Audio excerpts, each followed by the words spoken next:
all in today's orientation session conducted by ARTT Business School. आज की orientation का purpose है सीए की क्वालिफिकेशन के बारे में बताना. Before we start today's orientation session, I would like you people to introduce yourself and from where you are here. आपने पास्ट में क्या किया है और आपने सीए के बारे में क्या सुना है. Let's start with this area ताकि हम अपने एक दूसरे को एक कंफर्ट दे के फिर हम आगे की बात करें. तो वी स्टार्ट दिस पर्सन. कैसे कैसे आप जी बैठे बैठे बैठे. आप क्या नाम है आपका और सीए के बारे में क्या जानते हैं आप,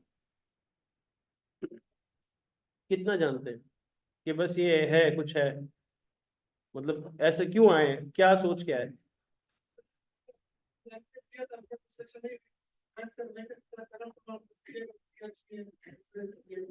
अच्छा कल, ठीक है. यानी कि आपको खुद नहीं पता कि सी एट सेल्फ क्या है, लेकिन आपके रिलेटिव्स और फ्रेंड्स ने आपको रिकमेंड किया, सजेस्ट किया कि आपका क्योंकि एम कैट में नहीं हो सका तो इसलिए आप यहाँ सीए में चले जाओ.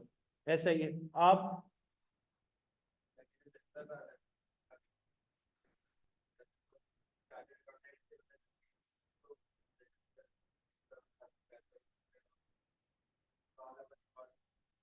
अच्छा यानी कि आप कहते हैं कि जो हमारे पास चार्टर्ड अकाउंटेंट हैं, आप वो चार्टर्ड अकाउंटेंट इसलिए बनना चाहते हैं कि आप कंपनी को एडवाइस कर सके, कंपनी किस तरह से ग्रो कर सकती है, किस तरह से अपनी प्रॉब्लम को सॉल्व कर सकती है. ये बात आप कहना चाह रहे थे, आपका पर्पस है. तो आपने इसके पेपर्स के बारे में या इसके बारे में कुछ सुना कि ये मुश्किल होता है या ये आसान है या इसमें इतनी डिमांड है और इस तरह की चीज़ कोई सुनी है आपने.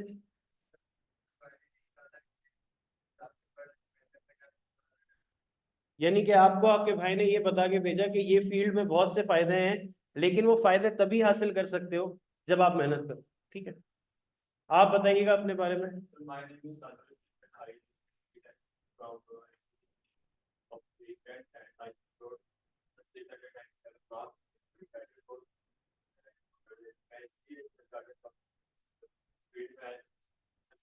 इसका स्कोप अच्छा है, ठीक है. आप बताएं, व्हाट्स योर नेम. ठीक है, इसकी डिमांड ज्यादा है.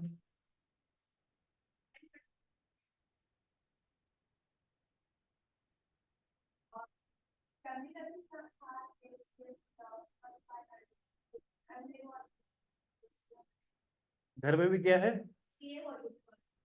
अच्छा, तो वो परंपरा आपने जारी रखने के लिए कि बाबूजी गए फिर मैं जाऊंगी, इस तरह कोई कभी खुशी कभी गम चल रही है घर में. अच्छा, आप बताएं क्या नाम है आपका. ठीक है.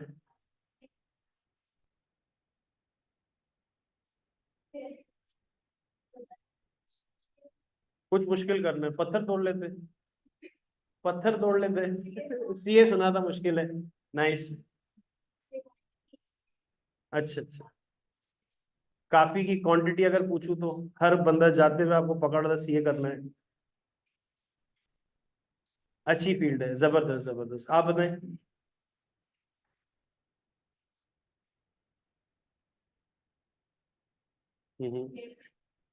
तो फिर प्री मेडिकल में क्यों गए.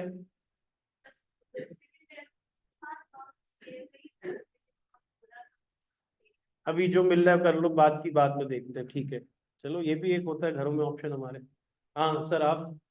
सर मेरा नाम शकील है और मैं एसएससी बैकग्राउंड से हूं, पढ़ाई कंप्लीट करके. तो मैंने एडवाइस भी थी कि सीए कर लो, इसके अंदर चॉइसेस भी जो है गवर्नमेंट में कर सकते हैं, एसीसी में भी कर सकते हैं. सर उसके अंदर मतलब इतनी टेंशन नहीं मिली थी तरफ से, ऑनलाइन के अंदर मैं भी गाइडेंस मिल रही थी और आपको. यानी कि कहने का मकसद है कि आपको एसीसी में प्रॉपर गाइडेंस ना मिलने की वजह से आपने सीए में स्विच किया. एम आई राइट. ठीक है, आप आगे तो बताओ. ये रट क्या है, ये मतलब कि ये जो लाइन होगी रट के नहीं है. नहीं, फिर ये पूरी दुनिया में इसकी वैल्यू है, पाकिस्तान में इसकी होती है. हाँ बताओ. मेरा नाम उमैर है और मैंने आईकॉम किया हुआ है. मुझे मेरा इंटरेस्ट यहाँ नहीं करा. आपका इंटरेस्ट यहाँ नहीं करा, कोई इंटरेस्ट कहाँ रखे हो साथ लेके आ. आप बताएं दोस्त आपका नाम।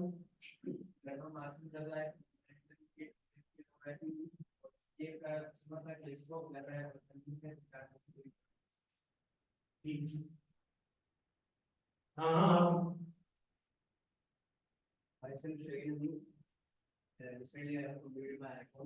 ठीक है।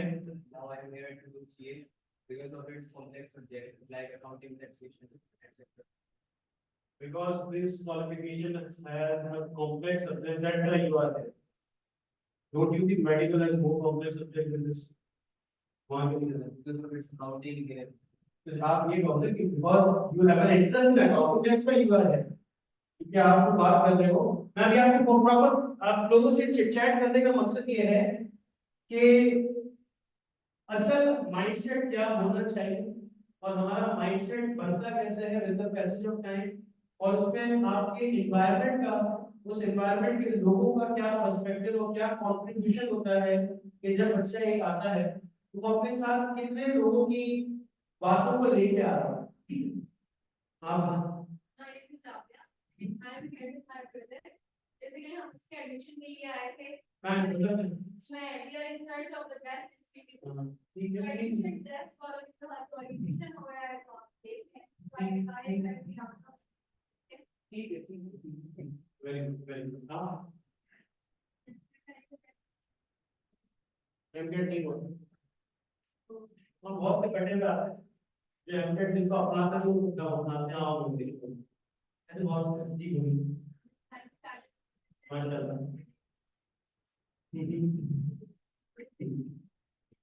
आप मैं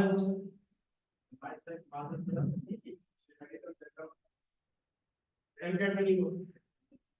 हाँ। अच्छा मैं किसी का हंसती ना एमकेट नहीं है फिर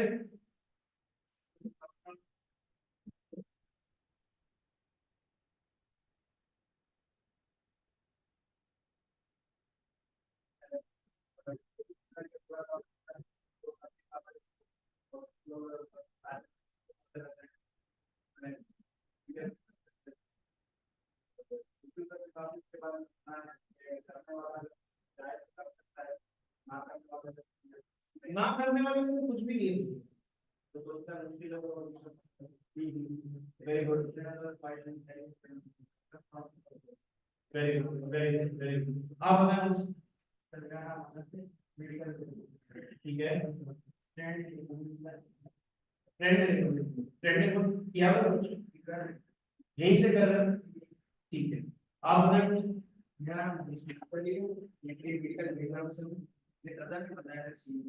सी के बारे में। ठीक है। आप जो बैठे हैं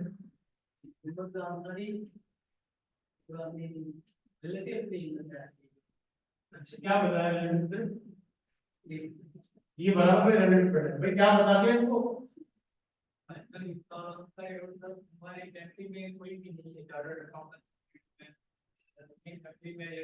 तो इसको बेचारे को भगा रहे हैं।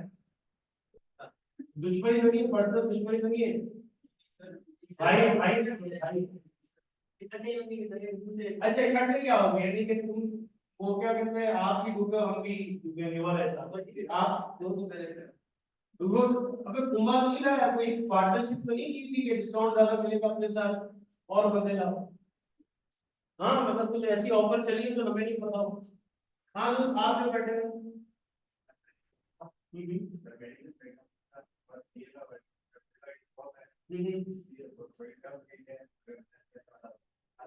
ठीक है। देखिए मेरे प्यारे बच्चों, पहले तो बहुत खुशी हुई आप लोगों के बारे में जान के, आपके नामों के बारे में जान के, आप लोग क्या माइंडसेट लेके आए उसके बारे में जान के। तो दो एस्पेक्ट है आज की ओरिएंटेशन के, यानी कि आज की ओरिएंटेशन के क्या क्या, यानी आप जब यहाँ पर आए हो तो आप यहाँ से क्या लेके जाओगे वो थोड़ा मैं पहले बताऊं। इस ओरिएंटेशन का मकसद आपका है कि आपको सीए क्या है, ये जर्नी कितना फायदा पहुंचा सकती है, किस तरह का फायदा पहुंचा सकती है, और इस जर्नी को कैसे स्टार्ट करना है, इसके कौन से लेवल है, किस तरह से इसे अचीव करना चाहिए, वो कौन सा पार्ट है जो आपको इस पूरी जर्नी को में अडॉप्ट करना है, इस जर्नी में और कौन कौन से ऐसे फायदे जो आपको मिलेंगे। एक तो आपको ये बात समझ आएगी कि सीए है क्या। इसी के साथ साथ आपको ये बात भी समझ आएगी कि आपका जो इनिशियल लेवल है, जिसको हम प्री रिक्विजिट कॉम्पिटेंसी लेवल कहते हैं, जो कि सीआरसी है, कि ये आज का ओरिएंटेशन क्या है, सीए में एक एंट्रेंस पॉइंट है, यानी कि सीए के लिए आप कैपेसिटी रखते हैं कि नहीं रखते, आपको इस पीआरसी के पेपर से पता चल जाएगा। अगर आप इन पेपर्स को अच्छे तरीके से पास कर सके, इन पेपर्स में आप अच्छी तरीके से मेहनत करने वाले बन गए, तो फिर है स्काई द लिमिट, फिर आप आगे। यानी कि ये वो 5 पेपर हैं जो आपकी कॉम्पिटेंसी को एनालाइज करते हैं, इवैल्यूएट करके आपको ही बताते हैं, और आईटीआई को अपनी बात समझ आती है कि वो आप जो उनके पास बच्चे आ रहे हैं वो किस तरह के माइंडसेट के बच्चे, ठीक है। लेकिन जो सबसे इंपॉर्टेंट बात है कि एक तरफ तो आपको बताया जाए कि भाई सीए क्या है, एक तरफ आपको यह बताया जाए कि सीए में कौन कौन से सब्जेक्ट हैं, उनको कौन पढ़ाएगा, ये एक कोर्स ओरिएंटेड है। लेकिन जो सबसे इंपॉर्टेंट चीज है वो है आप लोगों का माइंडसेट, ठीक है। आप में से जितने भी लोग इस रूम में आप बैठे हैं, उन्होंने इस फील्ड के बारे में या तो अपने फैमिली मेंबर्स में से किसी से सुना है, या तो किसी फ्रेंड ने कहा है, या तो किसी और इंसान की सक्सेस देखिए कि यार ये अपने मकाम पे पहुंच चुका है और इस तरह सक्सेसफुल है, और इसके सक्सेस का रीजन ये सीए है, तो मैं भी क्या करूं, इतना सक्सेसफुल बनने के लिए ये पाथवे अपनाऊं ताकि मैं सक्सेसफुल बन सकूं। तो मैं आपको एक बात बताता चलूं कि देखें, आप किसी भी इंसान को एग्जाम्पल रखते हैं कि यार उसने ये रास्ता इख्तियार किया था, वो इतना बड़ा सक्सेसफुल है। असल में वो रास्ते में जो चलने वाला फ्यूल है, जो उसको उस मंजिल तक पहुंचा सका, वो उसका फोकस है, वो उसकी डेडिकेशन है, वो उसकी सीरियसनेस है, वो उसकी हार्डवर्क है, वो उसकी डिसिप्लिन होना है। क्योंकि इन चीजों के बगैर कोई भी इंसान किसी भी फील्ड में कामयाबी हासिल नहीं कर सकता।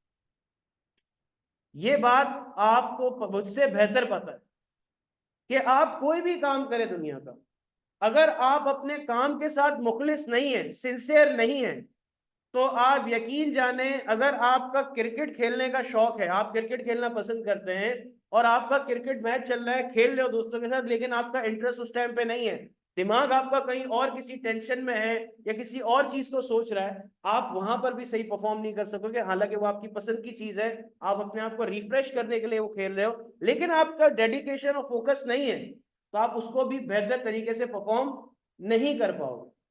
तो एक चीज आपको ये समझनी है कि आपको आज देखो, आज जब इसकी एग्जांपल एक दो तरीके से समझा दो। देखिए, एक बात का ख्याल रखें कि मोटिवेशन नाम की है ना कोई चीज नहीं होती, मोटिवेशन नाम की कोई चीज नहीं होती, असल चीज होती है डिसिप्लिन। देखो, याद रखना, जब आप, हर इंसान सक्सेसफुल बनना चाहता है, अगर आपकी सक्सेस आपकी जरूरत बन जाएगी तो आपको मोटिवेशन की जरूरत नहीं पड़ेगी। कहने का मकसद ये है कि आपको खाना खाने के लिए क्या मोटिवेशन लेनी होती है कि चलो एक काम करते हैं, यूट्यूब पे जाते हैं, कोई मोटिवेशनल स्पीकर की वीडियो निकालते हैं, फिर जाके हम क्या करेंगे, खाना खाएंगे। जहां भूख लगती है, हमारा दिमाग कहता है कि अभी हमें ठूसना चाहिए, हम स्टार्ट कर देते हैं। अब वो रात का 2 बज रहा हो या सुबह के 6 बज रहे हो, हमें भूख लगती है, हमें पता चलता है कि जरूरत है, हम खाते हैं। आपको दावत पे जाना है, तैयार होना है, उसके लिए नहाना है, अब आप क्या वेट करते हो, अम्मी पहले चैनल पे लगाए कोई अच्छा मोटिवेशनल स्पीकर आएगा, फिर मेरे सारे बच्चे नहाने जाएंगे? नथिंग।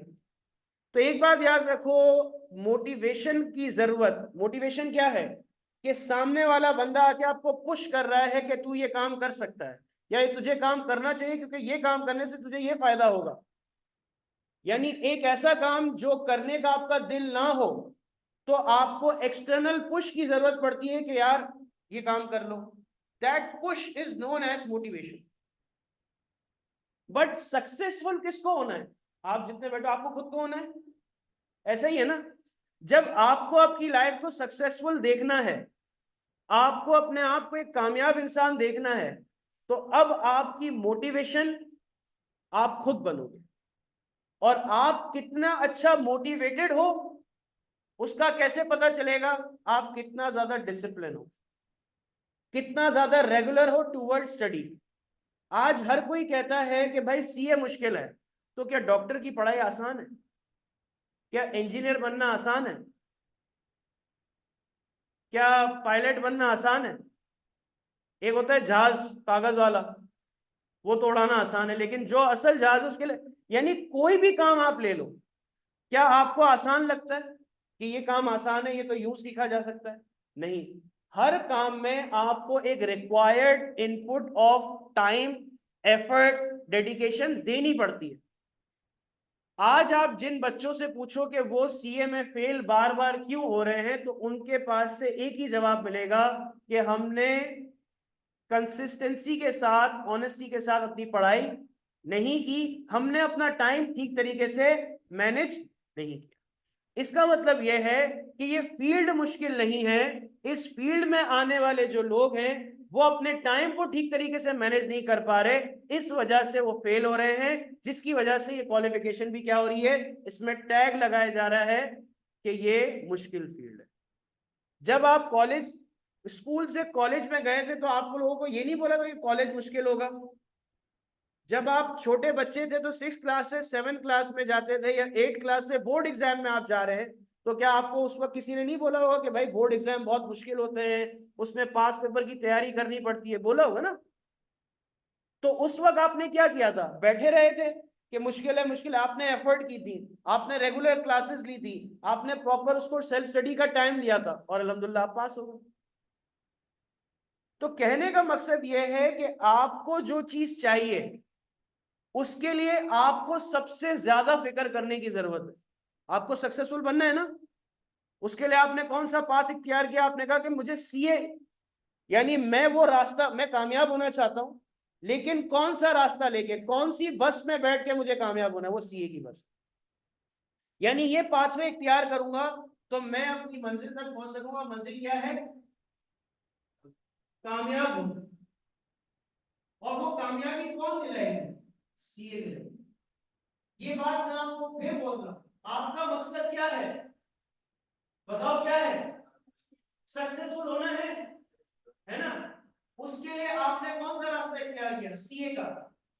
बहुत से बच्चे यहां पर डीमोटिवेट हो जाते हैं, क्योंकि डीमोटिवेट कर, जितना मोटिवेट करने के लिए हमारे पास रिसोर्सेज है, उतनी ज्यादा डीमोटिवेट करने के लिए रिसोर्सेज है कि यार सीए तो नहीं होता। मैंने इतनी, जैसे एक बच्चे ने कहा कि अगर किसी से हो गया तो हो गया, अगर किसी से नहीं हुआ तो वो अटेम्प्ट देता ही जाता है, और ऐसे बहुत से लोग हैं।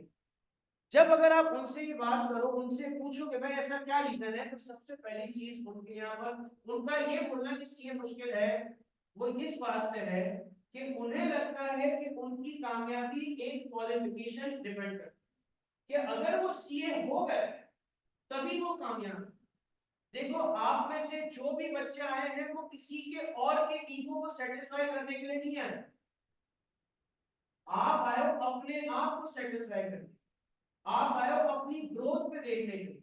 क्योंकि मैं ये बात इसलिए बता रहा हूं कि मेरे प्यारे बच्चों, हर दिन आप वो एनर्जी में नहीं होगे जो एनर्जी आज है आपकी। इसकी मिसाल ऐसी है, जब स्कूल में पहला दिन होता है कॉपी खोलने का, तो कितनी अच्छी राइटिंग होती है, फिर वही कॉपी उस बच्चे की साल के आखिर में देखो तो बच्चे को पीटने का दिल करता है कि ये मेरी राइटिंग है।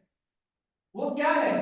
वो डे वन के अंदर एक मोटिवेशन होती है कि यार मैंने पढ़ना है, लेकिन जैसे जैसे वो चीज यूज टू होने लगती है, हमारी लाइफ का पार्ट बनने लगती है, उसकी कदर कीमत कम होती है। अब ऐसी सिचुएशन आपके साथ मेरी जो बात कर रहा हूँ, ऐसी तो बात नहीं है कि आपने एक्सपीरियंस कर लिया, कोई अजीब गरीब तो बात नहीं, ऐसी ही ये रियलिटी है कि जो भी आप काम करते हो वो एक वक्त पे जाके क्या हो जाता है, वो आपको इतना ज्यादा एक्साइट नहीं करता। तो एक बात याद रखना बच्चों, कि आपको हर दिन जबरदस्त नहीं बनाना, आपको हर दिन जबरदस्त नहीं बनाना। आपके कुछ दिन ऐसे आएंगे जिसमें आपको उन दिनों को बरकरार रखना है, बेहतर करना। यानी हर दिन आप हाईली मोटिवेटेड नहीं होंगे, हर दिन आपसे पढ़ाई भी नहीं होगी, ये मैं सच कह रहा हूं। लेकिन जिस दिन पढ़ाई ना हो, उस दिन आपने उस चीज को सिर्फ मेंटेन रखना है कि यार मैं अपने ट्रैक से आउट ना हूं। क्योंकि आज अगर मेरा मूड नहीं कर रहा, तो इसको मैं अगर इसी मूड को कंटिन्यू रखूंगा तो मैं अपने एम से, मैं अपनी सक्सेस जो मुझे चाहिए उससे पीछे हट जाऊंगा। तो लिहाजा मुझे क्या करना पड़ेगा, मुझे मेंटेन करना पड़ेगा। आप जब तक जो चीज विश कर रहे हो उसके लिए जब तक हार्ड वर्क नहीं करोगे वो विश कैसे पूरी होगी बच्चों। तो आप एक बात याद रखो कि आप आए हो, आप किसी को प्रूफ करने नहीं है। पहली बात, आप किसी को प्रूफ करने नहीं है, क्योंकि आप जब किसी को प्रूफ करने, देखो पहली बात याद रखो, आप सबको खुश नहीं कर सकते। आपको अपने आप को देखना है कि आज मैं अगर इससे मिल रहा हूं और ये मुझसे मिल रहा है, तो आज जो मेरी ग्रोथ है, आज जो मेरा इंटेलेक्चुअल लेवल है, अगर मैं इसी बच्चे से 10 साल के बाद करूंगा तो मेरे इंटेलेक्चुअल लेवल के अंदर डिफरेंस कितना अच्छा है, क्या मैं ग्रो किया या उससे पसली हालत में चले गया। अगर मैंने ग्रो करने में ये कामयाब हूं, अगर मैंने ग्रो नहीं किया, मैं वही पाठ्यक्रम पे चल रहा, तो इसका मतलब क्या है। तो पहली चीज का ख्याल रखना है, पूरी जर्नी को बताने से पहले मैं कह रहा हूं कि all this talk is known as fasten your seatbelt। आपको अपने माइंड को बरकरार रखना है कि देखें मुश्किल आएगी, हर चीज आएगी, लेकिन अब हमने अज़म किया है, क्योंकि इस क्वालिफिकेशन की सक्सेस के अगर हकदार हम अपने आप को कहते हैं, तो इस क्वालिफिकेशन के लिए आपको रात भी कार्य करनी पड़ेगी, आपको सोशल एक्टिविटी भी खत्म करनी पड़ेगी, आपको सेक्रीफाइस भी करना पड़ेगा, आपको सब कुछ करना पड़ेगा। क्यों? क्योंकि सक्सेस कौन चाहता है? आप चाहते। अगर मैं सक्सेसफुल होना चाहता हूं, मैं कहता कि मैं सक्सेसफुल होना कौन चाहता? आप चाहते। अब आते हैं सबसे पहली बात, अब आपको सीए के बारे में थोड़ा सा बताऊं कि सीए क्या है। क्या आपको नजर आ रहा है बच्चों? जैसे कि इस बच्चे ने, किसी बच्चे ने कहा कि सीए हाईएस्ट पेइंग जॉब है, ठीक है, बिल्कुल ऐसा ही है, लेकिन मुझे एक बात बताओ, क्या हर बंदा इतनी इस्तेताअत रखता है कि वो हाईएस्ट पेइंग जॉब एक्वायर कर सके? आपने बिजनेसेस बहुत देखे होंगे जनरल स्टोर के, लेकिन क्या हर कोई इम्तियाज और चेजअप बन गया? नहीं बना। इम्तियाज और चेजअप बनने के लिए सिर्फ क्या बिजनेस करना जरूरी है जनरल स्टोर का? वो माइंडसेट, वो एटीट्यूड, वो हार्ड वर्क, वो सारी की सारी चीजों को अडेप्ट करना है जो आपको नॉर्मल गली के जनरल स्टोर से हटा के चेजअप करना। तो यहां पर भी, और तो हम कहते हैं ना बिजनेस में बहुत प्रॉफिट है, अपने कारोबार में बहुत पैसा है, क्या हर कारोबारी बंदा आज आपको पैसे वाला दिख रहा है? आप इंसानों तो बोलते हुए देख रहे हैं कि महंगाई बहुत हो गई है, फला ने ये कर दिया, पेट्रोल बहुत महंगा हो गया है, लेकिन वो अगर हर देखो, एक होता है रोतू दिमाग, मेरे साथ ऐसा हो गया, तो उसी के साथ ऐसा, सही ना, तेरे साथ ऐसा हुआ, तो पहले बात होता क्यों, आपका अपना कितना उसमें कंट्रीब्यूशन था। अगर आपका ही 90% कंट्रीब्यूशन है, तो अगर आप अपने आप को सही कर लो तो आपकी सक्सेस आपको मिल जाएगी इसके अलावा। तो लोगों माइंडसेट, नेगेटिव माइंडसेट नहीं होना चाहिए, पॉजिटिव माइंडसेट होना चाहिए कि अगर फेलियर आया है तो उसका रीजन फाइंड आउट करते हैं, work on that reason and get up. तो यहां पर आपको बताया गया कि 10 हाईएस्ट पेइंग जॉब में से चार्टर्ड अकाउंटेंट भी है, और वो कितने नंबर पे है ये आपको हाईलाइट करके बताया गया है। लेकिन आज अगर आप एक बात देखें तो एक फील्ड है आईटी की, आईटी की फील्ड भी बहुत ज्यादा क्या कर रही है, ग्रो कर रही है। डेटा का नाम सुना है ना, डेटा के बारे में आजकल बहुत सी चीजें आती हैं। डेटा इस वक्त $272 बिलियन की इंडस्ट्री है। कितने की? $272 बिलियन की industry. And in near 6 years, this industry will grow by 300%. 10% नहीं, 20% नहीं, 300% growth आने वाली है within 6 years. It's the prediction of all the big businesses person. Data इतना ज्यादा इंपॉर्टेंट हो क्योंकि कोई भी डिसीजन लेने के, आप किसी अच्छे इंस्टीट्यूट में इंतजाम कैसे करते हो, नंबर आप प्रीवियस पासिंग रेशियो, किसी क्वालिफिकेशन के अच्छे और बुरे होने का पता किससे करते हो, ज्ञान इसमें कितना, तो it's all about the data. तो बिजनेस का जितना भी डेटा है वो आपके बिजनेस को ग्रो करने में इंपॉर्टेंट एलिमेंट रखता है। इसीलिए हमारे यहाँ पर सीए में आईकैप की तरफ से अब डेटा की पढ़ाई यानी आईटी की पढ़ाई को भी क्या किया गया है, इन्वॉल्व, ताकि एक बच्चा सिर्फ फाइनेंशियल अकाउंटिंग की या फाइनेंस की क्वालिफिकेशन के साथ साथ आईटी की वो जरूरी नॉलेज भी ले जिससे वो दोनों का मिक्सचर बन सके as a fintech, financial and technology का एक कंबाइंड वर्जन जो कि दोनों फील्ड में अपनी कारकर्दगी दिखा सके। ठीक है, ठीक, यहां तक किसी का कोई सवाल तो नहीं है? सवाल अगर हो तो प्लीज होल्ड करके रखना, क्यूएनए सेशन होगा, आप उससे पूछ लीजिए। अच्छा जी, इसके बाद अगर हम आए तो आपको यहां पर बताया गया है कि हम क्यों बने, चार्टर्ड अकाउंटेंट क्यों बने। क्योंकि सबसे पहली चीज एक बच्चे ने कही, ये वर्ल्ड वाइड इसकी एक्सेप्टेंस है, बिल्कुल इसकी वर्ल्ड वाइड एक्सेप्टेंस है। फिर इसके बाद यहां पर क्या होता है, आप फाइनेंस की इलीट अंडरस्टैंडिंग नॉलेज पे आ जाते हैं। एक होता है ग्रास रूट लेवल, एक होता है बिल्कुल मीडियोकर लेवल, और एक होता है top strategic knowledge of financial. आप वहां तक इस क्वालिफिकेशन के थ्रू पहुंच सकते हो, like you can become a CFO of the company, financial officer of the company, जो भी फाइनेंस की लीड पोस्ट होती है जो कि स्ट्रेटेजिक मैनेजमेंट का पार्ट बनती है, उसके आप पार्ट बन सकते हैं with this qualification, because this qualification has all the major or relevant area or key or tools through which you can become a that finance leader of that company. इसके बाद आपके पास यहाँ पर लिखा हुआ है वाइड स्कोप। आपने अभी किसी एक बच्चे ने कहा कि यहाँ पर कॉम्प्लेक्स सब्जेक्ट्स हैं, यानी कि यहाँ टैक्स भी पढ़ाया जाता है, यहाँ कॉस्टिंग भी पढ़ाई जाती है, यहाँ पर आपको ऑडिट भी पढ़ाया जाता है, यहाँ पर आपको इको भी पढ़ाई जाती है, यहाँ पर आपको अकाउंटिंग भी पढ़ाई जाती है, फाइनेंशियल, यानी वो तमाम की तमाम चीजें पढ़ाई जाती हैं जिससे देखो आपके बिजनेस को सिर्फ फाइनेंस नहीं चलाता, और भी दूसरे डिपार्टमेंट चलाते हैं। तो इस क्वालिफिकेशन में फाइनेंस का एलिमेंट ज्यादा है, लेकिन बाकी सारे डिपार्टमेंट का भी एलिमेंट है, ताकि आप में से जितने बच्चों का इंटरेस्ट अगर टैक्स में है तो टैक्स को भी यहां से इलीट क्वालिफिकेशन लेके अपना टैक्स में काम कर सके। ऑडिट में एक्सपोजर लेना चाहते हैं तो सीए की जर्नी से ऑडिट, क्योंकि इस क्वालिफिकेशन की जो सबसे अच्छी बात है, जो यूनिक सेल ऑफ पॉइंट है, वो क्या है आपको,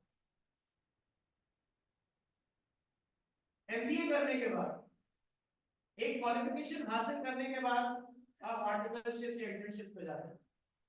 ठीक है, एसी से करने के बाद आप इंटर्नशिप या आर्टिकलशिप पे जाते हैं, या फिर आप अपने क्वालिफाइड अटेम्प्ट के वक्त होते हैं तब आप जाते हैं। एमबीबीएस में डॉक्टर की जो हाउस जॉब वगैरह वाला चक्कर है, वो एमबीबीएस के कंप्लीट होने के बाद डिमांड नॉट बाउंड चले। लेकिन सीए के अंदर एक बहुत ही यूनिक सेल पॉइंट है कि सीए में जब हम कैप के लेवल को कंप्लीट कर लेते हैं, which is the second level of the, वैसे तो ये फर्स्ट लेवल ऑफ सीए, लेकिन ये क्या कहलाता है, अगर पीआरसी को लेवल 1 कहूं तो इस हिसाब से लेवल, जब हमारा कैप क्वालिफाई होगा तो क्वालिफाई अटेम्प्ट देने से पहले आपको अपने आप को फर्म में एनरोल कराना होगा, यानी आप बच्चे अपने आप को फर्म में एडमिट करवा। फर्म क्या है, फर्म एक ऐसा इदारा है जिसके पास वो तमाम के तमाम वो काम आते हैं जो आपने कैफ में थ्योरेटिकल पढ़े होते हैं, यानी कि वो आपको तमाम वो चीजों की प्रैक्टिकल नॉलेज देता है जो आप पढ़ के आए। यानी कि इस क्वालिफिकेशन ने क्या किया, आप लोगों का प्रैक्टिकल एक्सपोजर एजुकेशन के साथ रखा, एजुकेशन के बाद नहीं रखा, क्योंकि आपकी डिमांड जरूरत से ज्यादा बढ़ानी थी। तो एक ऐसा बच्चा पढ़ाई के साथ साथ प्रैक्टिकल एक्सपोजर ले, जब वो अपनी पढ़ाई मुकम्मल करेगा तब तक उसके पास एक healthy amount of corporate experience भी होगा। तो जब वो क्वालिफाई करेगा, इसीलिए आपने लोगों को बहुत दफा कहते हुए सुना होगा कि क्वालिफाई करने के बाद चार्टर्ड अकाउंटेंट की डिमांड बहुत बढ़ जाती है। तो उसका वन ऑफ रीजन ये है कि वो पहले से काम करना शुरू, क्योंकि आपकी क्वालिफिकेशन के साथ साथ आपका एक्सपीरियंस भी बूस्ट कर रहा हो। तो इस वजह से ये एक हैंड्स ऑन एक्सपीरियंस लेने वाली एक वाहिद क्वालिफिकेशन है, क्योंकि यहाँ पर दो तरह की लर्निंग मेथोडोलॉजीज होती है ना। एक होती है of the job, of the job का मतलब आप इस तरह से मेरे पास बैठे हो, मैं लेक्चर दे रहा हूँ। एक है ऑन द जॉब, कि काम करते करते आपको ट्रेनिंग मिल जाए। तो इसमें दोनों को रखा गया है, पहले आपको पूरा पढ़ा दिया गया, अब उस पढ़ाने को इम्प्लीमेंट करवा रहे हैं, ताकि आगे की पढ़ाई करने से पहले आपको पीछे जो पढ़ाई की थी उसका एक प्रैक्टिकल ग्राउंड करेक्ट।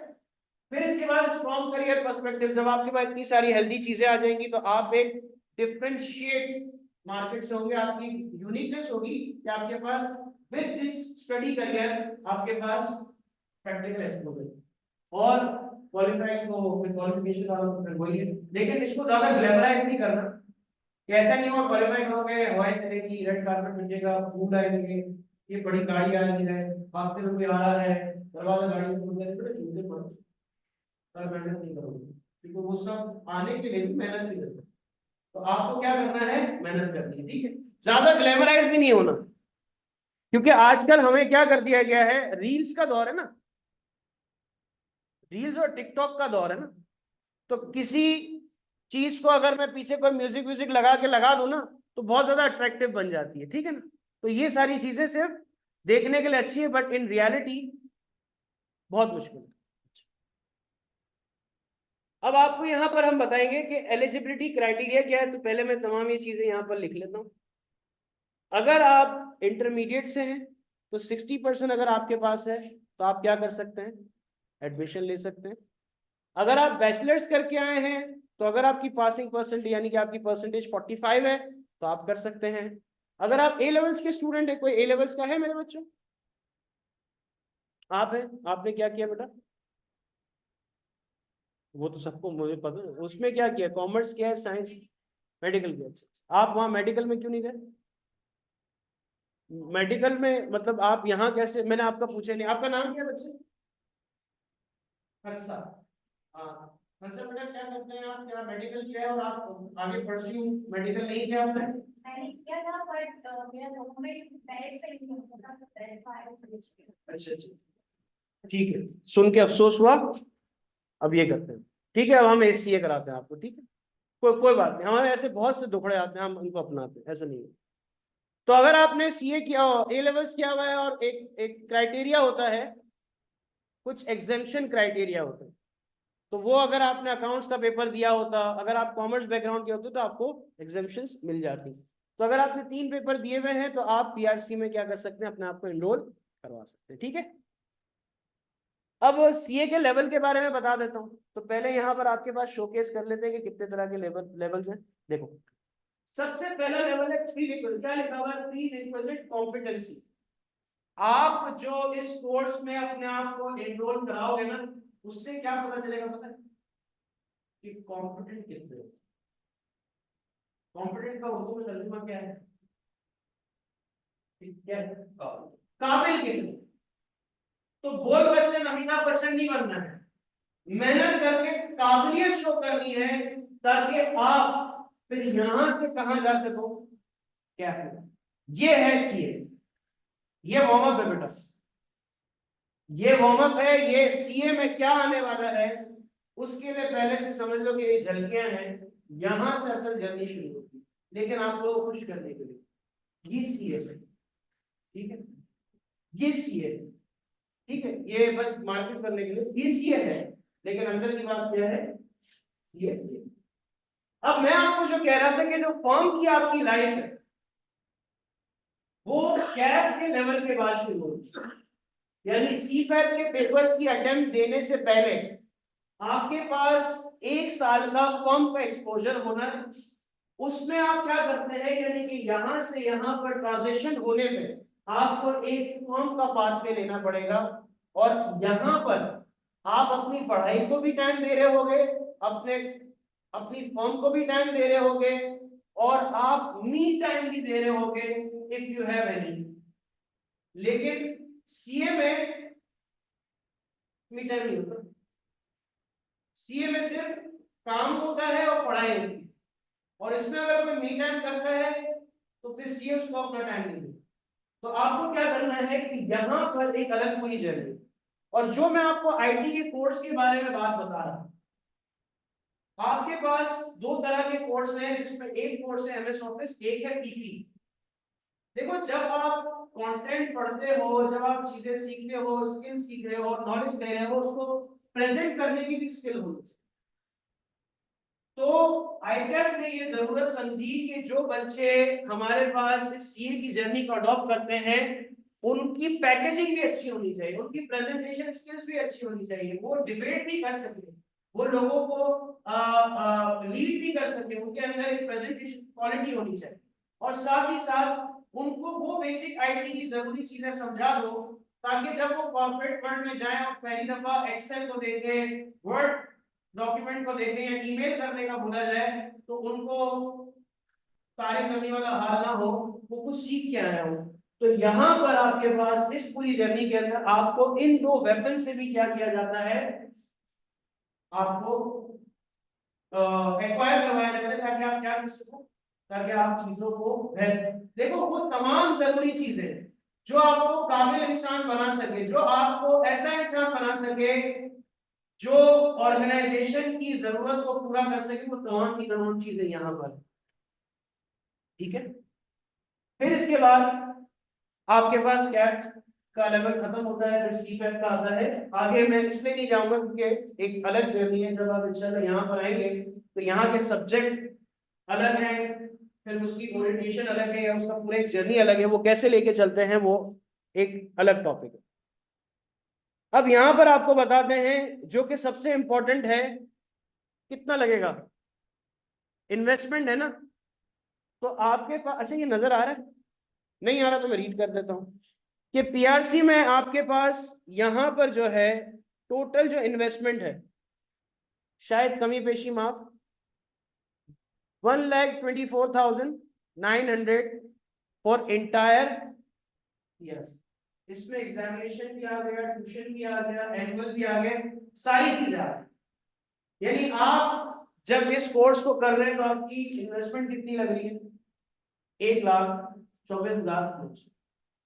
इस 1,24,900 को वसूल कैसे कर सकते हो, पेपर पास करके। आज आप जो भी पैसे खर्च करते हो तो आपकी क्या ख्वाहिश होती है कि मैं जितना हो सके इस चीज को वसूल करूं। अब आपने एक इन्वेस्टमेंट यहाँ पर की है, जो करोगे उसको वसूल कैसे करोगे, जितना अच्छा आपका कंट्रीब्यूशन होगा, जितना अच्छा आपकी पार्टिसिपेशन होगी स्टडीज में, और जितने जल्दी आप अपने पेपर को पास करेंगे, उतना ही ज्यादा आपको इसका रिजल्ट मिलेगा। क्योंकि आप की ग्रोथ आपकी डेडिकेशन पे है, जितना आप स्पीडी आगे बढ़ेंगे उतना ज्यादा बहुत सी अपॉर्चुनिटीज को अवेल कर लेंगे, ठीक है। अब यहां पर आपके पास कैफ का है, इसे मैं इग्नोर करवा देता हूं। अच्छा, अब यहां पर आपके पास आ गए ये जो पीआरसी है। पीआरसी में आपके पास कितने सब्जेक्ट्स हैं, 5, जिसमें एक है बिजनेस राइटिंग एंड कॉम्प्रिहेंशन, ये है इंग्लिश, माशाल्लाह है वो तो हम सबकी, है ना? ऐसा बोलना चाहिए, वैसे है नहीं किसी। तो यहां पर तो आपको पता है कि हमारी जब इंग्लिश होती है तो कभी कभार गूगल परेशान हो, तो भाई लिखना क्या चाहते हो, मतलब गूगल भी हमें, अगर गूगल इंसान हो तो वो जलील करे, लेकिन वो बेचारा गूंगा है, वो कहता है तू ये इस तरह लिखना चाहता है, चल मैं सजेस्ट करूंगा, बड़ी बात। तो आपने ऑर्गेनाइजेशन में जब जाओगे, अब तो चैट जीपीटी का दौर आ गया है ना, जिसने यस सर बोला उसको लगता है बहुत अंदर से आया है ना। तो वो कहने का मकसद है अब चैट जीपीटी, लेकिन बात सारी जितने भी टूल्स हैं आपके, उन टूल्स को इस्तेमाल भी तो करना सीखना है ना, कैसे अपने मकसद के लिए, अपनी फेवर के लिए इस्तेमाल कर सकते हैं। तो यहाँ पर आपको इंग्लिश पे एक्सपर्टीज जो आपकी माशाल्लाह माशाल्लाह बहुत है, उसको इनहेंस और किया जाएगा। फिर इसके बाद हमारे पास क्यूटी का एक सब्जेक्ट है जो मैथ्स का सब्जेक्ट है, उसको हमारे, अच्छा मैं सॉरी बताना भूल गया, रियली सॉरी, कि हमारा जो पीआरसी 1 का जो सब्जेक्ट है वो सर एल्विन फराज लीड करते हैं। वो आज अपनी क्लासेस की वजह से नहीं आ सके, तो आपकी उनसे मुलाकात क्लास में होगी जब वो अपनी क्लासेस को शुरू करेंगे। फिर इसके बाद पीआरसी 2 जो है, जिसको हम क्यूटी कहते हैं, वो सर अरसलान लीड करते हैं। वो आए नहीं है, तबीयत खराब है उनकी, तो उनकी तबीयत खराब है, तो जिसकी वजह से वो नहीं आ सके, तो वो भी आपसे क्लास में मुलाकात करेंगे। यानी इस सब्जेक्ट में क्या है, किस तरह से इसको लीड कर सकते हैं, आपको कितना, यानी कि आपने जो चीजें पढ़ी हुई है उसका यहाँ किस तरह से इस्तेमाल होगा, यानी कि आपको प्री रिक्विजिट समझाएंगे और उसको किस तरह से आसानी के साथ लीड करेंगे और पास कैसे कर सकते हैं उसके बारे में। फिर हमारे पास यहाँ पर प्रिंसिपल ऑफ इकोनॉमिक है, जिनको मिस जैनब लीड करती हैं। मैंने बहुत ज्यादा बोल लिया, अब मैं चाहूंगा मिस जैनब आए और मिस जैनब आके प्रिंसिपल ऑफ इकोनॉमिक, वो सर काशिफ भाई, अच्छा मैं काशिफ भाई बोलता हूँ, मेरे भाई सर निकलता नहीं है, तो कहने का मतलब है काशिफ भाई कि ये सब्जेक्ट बड़ा इंटरेस्टिंग है, मुझे इस सब्जेक्ट में हमेशा इंटरेस्ट नहीं रहा। तो मैम आपको बताइए कि ये सब्जेक्ट क्या है, इसमें किस तरह से आप एक्सेल कर सकते हैं, किस तरह से इसको आसान बना सकती हैं मैम, या आपके पास ma'am please if you please give her a huge round of applause.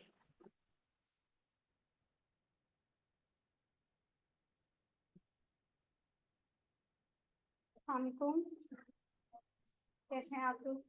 बहुत रोशनी हो रही है भाई, कुछ नजर नहीं आ रहा सही से। चलिए, तो इकोनॉमिक्स के हवाले से थोड़ा सा बात कर लेते हैं। अब यहाँ पे जो भी स्टूडेंट्स होंगे, डिफरेंट बैकग्राउंड से होंगे, कुछ मेडिकल बैकग्राउंड से होंगे, कुछ इंजीनियरिंग से, कुछ कॉमर्स से। कॉमर्स वाले थोड़े फेमिलियर होंगे इकोनॉमिक्स सब्जेक्ट से। कैसी लगती है भाई? आसान है। तो इंटरमीडिएट लेवल पर वैसे भी अच्छा कुछ स्टूडेंट्स इस बात को लेकर परेशान हो रहे होते हैं कि हमने तो पहले ये कोर्स पढ़ा ही नहीं, पहली दफा पढ़ेंगे तो क्या होगा, कैसे होगा। मैं उन स्टूडेंट्स को भी थोड़ा सा ये हौसला दे दूं कि इंटरमीडिएट लेवल पर जो इकोनॉमिक्स पढ़ के आते हैं वो बहुत माशाल्लाह इकोनॉमिक्स होती है।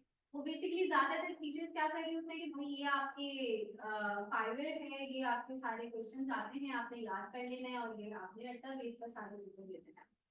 लेकिन इकोनॉमिक्स जो सी लेवल पर है वो टोटली डिफरेंट है, पूरा आपका कॉन्सेप्चुअल बेस्ड है। और मेरा जो पढ़ाने का तरीका है वो थोड़ा सा इस लिहाज से डिफरेंट लगेगा आप लोगों को, अगर आप लोगों ने पहले पढ़ी हुई है, कि हम लोग बहुत ज्यादा रियल वर्ल्ड से एसोसिएट करके उसको स्टडी करेंगे। फॉर एग्जाम्पल, अगर हम कोई सा भी टॉपिक पढ़ रहे हैं, इधर वो सप्लाई का है, डिमांड का है, या आगे जाके मैक्रो इकोनॉमिक्स के अंदर हम कोई टॉपिक डिस्कस कर रहे हैं इकोनॉमी का, तो वो हम हमेशा कोई सिनेरियो बेस्ड जो है कोई एग्जांपल ऐसी लेंगे जिसमें आप लोग अपने सराउंडिंग में देख रहे होंगे कि टमाटर की प्याज की प्राइसेस अगर एकदम से शूट कर जाती हैं तो उसके पीछे क्या रीजन है। ठीक है, ये चीजें हमें कुछ चीजों की प्राइसेस बहुत ज्यादा फ्लक्चुएट करती हैं, कुछ चीजों की प्राइसेस नहीं कर रही होती है, इसके पीछे क्या रीजन है। तो ये हम सब अपने सराउंडिंग से एग्जांपल्स जो है वो फाइंड करेंगे और उसके लिहाज से हम जो है वो हर टॉपिक को समझेंगे। ठीक है, तो थोड़ा सा अब मेरा जो सब्जेक्ट है वो बदनाम है इस लिहाज से कि थोड़ा ड्राई सब्जेक्ट कंसिडर किया जाता है, पर अन्ना मेरे बच्चे बैठे हुए हैं पीछे हंस रहे हैं। तो ड्राई सब्जेक्ट नहीं है। अगर आपको, मैं कहती हूँ कि ये टोटली बेस करता है टीचर के ऊपर। अगर टीचर का पढ़ाने का तरीका अच्छा हो तो कोई भी सब्जेक्ट मुश्किल या ड्राई नहीं होता, हर सब्जेक्ट को पढ़ने में मजा आता है।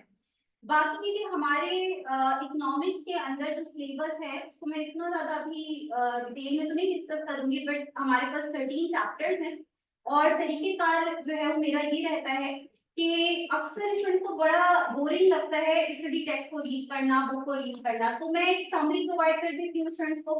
हम समरी से आसान वर्ड से उसको समझते हैं हर चैप्टर को, और फिर हर चैप्टर के बाद उसके एमसीक्यूज जो है वो सॉल्व कर रहे होते हैं, क्योंकि आपको बताया होगा सर ने कि पीआरसी के अंदर एमसीक्यूज बेस्ड आपके पेपर आ रहे होते हैं। ठीक है, तो एमसीक्यूज सुनने में तो बड़ा लगता है कि एमसीक्यूज है तो हो ही जाएंगे पास, तुक्का लगा देंगे, ठीक है ना।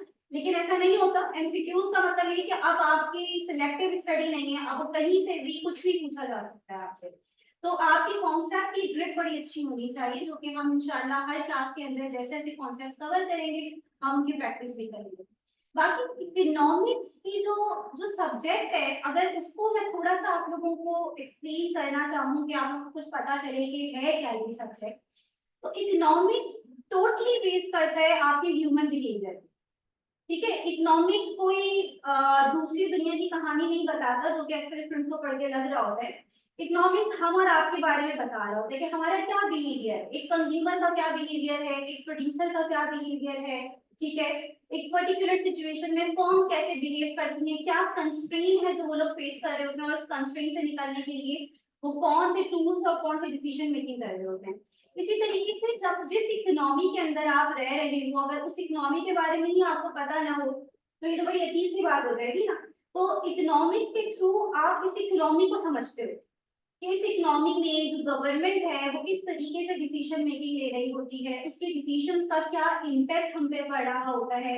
ये सारी बातें, बहुत सारी ऐसी चीजें हैं जो हम अक्सर सुनते हैं, न्यूज़पेपर में पढ़ रहे होते हैं या किसी चैनल पे देख रहे होते हैं और हमारे सर के ऊपर से गुजर जाता है। ठीक है ना। कि सेंट्रल बैंक ने इंटरेस्ट रेट बढ़ा दिया इतने बेसिस पॉइंट से, ठीक है, हमारी रुपी बहुत तेजी से उसकी वैल्यू जो है वो गिर रही है, उसका इम्पैक्ट बिजनेस सेक्टर पे बहुत पड़ रहा है।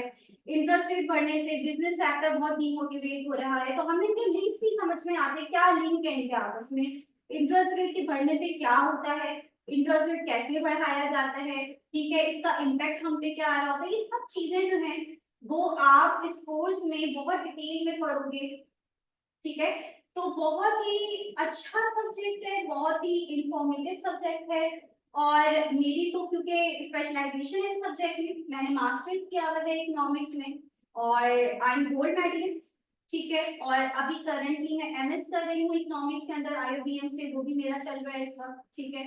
तो मुझे तो पर्सनली बहुत पसंद है ये कोर्स, और क्योंकि मुझे पसंद है तो मैं उस कोर्स को ऐसे डिजाइन करूंगी कि आप लोगों को बहुत अच्छा लगेगा और बहुत आसान लगेगा इंशाल्लाह। तो अच्छा साथ रहेगा आप लोगों के साथ। See you in class, thank you.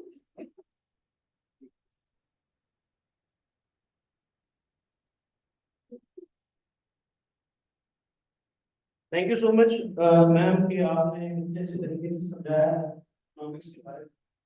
और अब हमारे पास एक सब्जेक्ट है पीआरसी कोड अकाउंटिंग, जो एक पूरी फील्ड है चार्टर्ड अकाउंटेंट्स। अच्छा, हमारे इंस्टीट्यूट की एक, यानी कि मैं आपको कहूँगा कुछ क्वालिफिकेशंस ऐसी हैं जो और ज्यादा बेहतर तरीके से हमें समझ आती हैं जब हम उन सब्जेक्ट को उन लोगों से पढ़ें जिन लोगों ने उन सब्जेक्ट को प्रैक्टिकली कहीं अपनी लाइफ में इम्प्लीमेंट किया। तो अकाउंटिंग क्योंकि हमारा एक कोर है, चार्टर्ड अकाउंटेंसी का एक कोर एरिया है, तो उस कोर एरिया को हमारे यहाँ पर जो लीड कर रहे हैं वो सर काशिफ हैं। मेरे लिए वो काशिफ भाई, काशिफ भाई के पास एक बहुत ही हेल्दी एक्सपीरियंस, जिसमें उन्होंने फर्म्स, यानी क्या फर्म का भी एक्सपीरियंस जिसमें उन्होंने मल्टीपल क्लाइंट्स किए, उनमें फाइनेंशियल्स का ऑडिट किया, चीजों को समझा, इम्प्लीमेंट करी वो चीजें जो उन्होंने अपने टाइम में पढ़ी। और ये तमाम चीजें की मैं चाहूंगा काशिफ भाई प्लीज आप आए और आप बच्चों को बताएं कि पीआरसी 4 को किस तरह लेके चलेंगे और फर्म का कल्चर क्या है और किस तरह से इंडस्ट्री ग्रोथ ले सकते हैं इसमें आप प्लीज।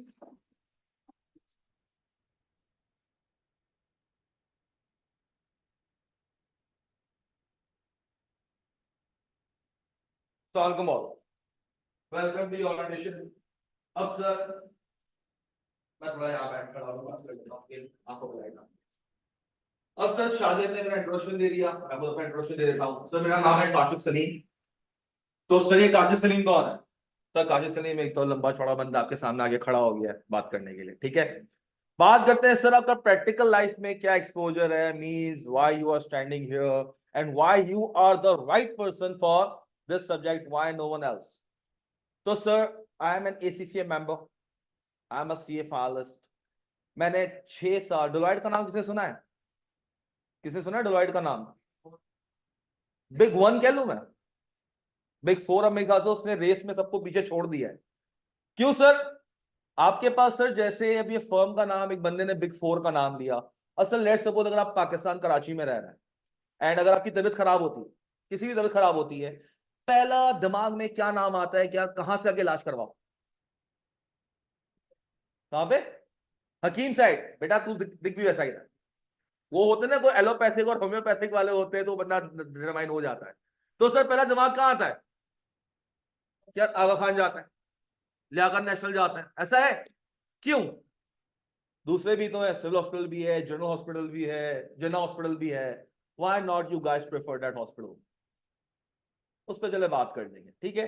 जिस तरीके सर आपके पास कराची में इस तरह की ऑडिट फर्म्स, कुछ आपके हॉस्पिटल्स हैं, इस तरह से दुनिया की, किसकी, पाकिस्तान की नहीं, दुनिया की 4 बड़ी ऑडिट फर्म्स हैं, जिसके अंदर एक फर्म है उसके अंदर डेलॉइट, एक है फर्ग्यूसन जिसका आपने नाम सुना होगा पीडब्ल्यूसी, एक का नाम है केपीएमजी और एक का नाम है ईएनवाई। सर अगर हम इन फर्म्स की, अगर हम रेवेन्यू की बात करें जो अभी लास्ट डिस्क्लोज हुआ है 2022 के अंदर, अब 2023 के रिपोर्ट स्टैट्स आएंगे, जून 2023 के स्टैट्स आ गए। सर ऐसे ही रफ आइडिया लगाओगे कि इन फर्म ने कितना कमाया होगा? किसी भी फर्म का एक बता दो, ऐसी आइडिया होता है ना। हाँ सर, एनी गैस? कोई फिगर है दिमाग में? नहीं, कितना? $690 मिलियन। सही है सर, बंदे का अपना फिगर है। सर इस फर्म का रेवेन्यू जो कोट हुआ था डेट वाज 60 बिलियन। कितना? 60 अरब। और फिर उसको मल्टीप्लाई कर दो 275 से $60 बिलियन। इस कंपनी ने क्या किया है साल 2022 में, खाली क्या करा है, रेवेन्यू कमाया। ठीक है, तो सर इंशाल्लाह आप लोग भी उन्हीं फर्म्स में जाएंगे। मैंने डेलॉइट से अपनी आर्टिकल्स की। I have worked like 4.5 years इन पाकिस्तान, कराची में। कुछ टाइम का एक्सपीरियंस मेरा सऊदीया खोबर का है, साल सवा साल का, और कुछ टाइम दुबई का रहा। सही है। और फिर उसके बाद फाइनली 2019 में शादी हुई और अब्बा ने बोला बेटा वापस आ जाओ, तो हम फिर 2019 से कहा है पाकिस्तान कराची में वापस आ गए। तो सर अब आप लोग आ तो गए सीए में। सर सीए है क्या? ये जो बच्चे आए हैं जो सुन सुन के आ गए होंगे सीए करना है, सीए करना है, चार्टर्ड अकाउंटेंट बनना है, मेरा बच्चा चार्टर्ड अकाउंटेंट बनेगा, कपड़ा सीए करेगा या वाकई सीए करेगा, व्हाट इज सीए? कोई बताएगा? नहीं पता किसी को? एनीवन? माशाल्लाह। डिमांड कैसे? गूगल पे सर्च किया आ रहा था। सही है, वेरी गुड, बेहतरीन काम किया। आज जिंदगी में कौन कामयाब है? वही जो रिसर्च करके आगे स्टेप लेता है। सही है। सर अकाउंटेंट ही क्यों नहीं कहते? ये पीछे सी क्यों लगा दिया, चार्टर्ड अकाउंटेंट? अकाउंटेंट कह लू ना मैं, क्योंकि आपके दिमाग में तो ये होगा हिसाब किताब करने वाला एक बंदा। ऐसा ही है। सही, जो चार्टर्ड का वर्ड है, ये चार्टर्ड का वर्ड एचएम ने दिया था। एचएम कौन है? यूके की हर मैजेस्टी। एक ऐसा बंदा जो उस मुल्क में पाया जाता था जिसको सिर्फ अकाउंटिंग नहीं, जिसको मैथमेटिक्स भी आती है, जिसको इकोनॉमिक्स, इसके ऊपर मैं अगर मिस इजाजत देंगी तो मैं इसके ऊपर थोड़ी सी बात करूंगा। This is my most favourite subject. मैं कहता हूं जिस बंदे को ये टॉपिक नहीं आता ना, वो एक मुंशी है। The one thing, the only one thing, जो देखो आप लोग जब मार्केट में जाते हो, आपको अभी मार्केट में जाकर आपको दो किस्म के डॉक्टर दिखेंगे। एक डॉक्टर वो होगा जो 50 रुपए की फीस लेता है आपको देखता है, और एक डॉक्टर वो होगा 50 रुपए की फीस में आपको दवाई भी देता है, 3 वक्त की इंजेक्शन भी लगाएगा। और एक डॉक्टर वो होता है जो सिर्फ देखने के आपसे 2-3 हजार रुपए कंसल्टेंसी चार्ज कर लेता है। ऐसा या नहीं है? आप लोग मेडिकल फील्ड से आए सर, आप लोगों को पता है ऐसे डॉक्टर मार्केट में है। तो सर इसी तरह हमारी फील्ड में भी जो चार्टर्ड अकाउंटेंसी की फील्ड है, उसमें सर 3 लाइन है। एक गधे की लाइन है जिसमें गधे दौड़ रहे होंगे, जो होंगे मुंशी, जिनको क्या होगा, अकाउंटिंग ना, जिनको सिर्फ अकाउंटिंग आती होगी वो कौन है, गधे हैं। वो जिंदगी में एक पॉइंट पे आके रुक जाएंगे, एक अमाउंट मैं बताऊंगा कितनी कमा रहे होंगे वो सैलरी, मगर एक पॉइंट पे आके दे दो स्टक। एक लाइन होगी बीच की जो खच्चड़ों की लाइन होगी, वो थोड़ा बहुत उनको पता होगा, हाँ थोड़ा बहुत नहीं कहते हैं, वोकल ज्यादा होता है, नॉलेज वोकल होता है, नहीं होता, एक होता है ना घर के अंदर एक डेढ़ होशियार होता है, उसको कुछ ना पता होगा, हर चीज में बोलना जरूरी होता है, वो होता है खच्चड़ की लाइन में दौड़ रहा होता है। और तीसरा जो घोड़ा होता है, वो होता है जो उसने अपने आप को अपडेट रखा हुआ है, किसके साथ, इकोनॉमिक्स के साथ। और सर लेट्स सपोज आजकल आप लोग सब लोग एक बात कह रहे होगे ना, महंगाई बढ़ गई, महंगाई बढ़ गई, महंगाई बढ़ गई। कैसे पता महंगाई बढ़ गई है? नहीं बेटा, यही तो तुम्हारा गलती है ना यार, ये तो मिस सिखाएंगे क्लास में कि करेंसी की जो वैल्यू है जो डेप्रिशिएट हो रही है वो क्यों हो रही है। सही है। किस तरीके से तुम्हारे रिजर्व्स कम हो रहे हैं, किस तरीके से तुम्हारा ट्रेड डेफिसिट आ रहा है। अब यही हमारी लैकिंग थी, अब यही वो बीच वाली लाइन वाला आ गया, पता कुछ नहीं है, बोलना हर जगह पे। ये दूसरी लाइन वाला बंदा था।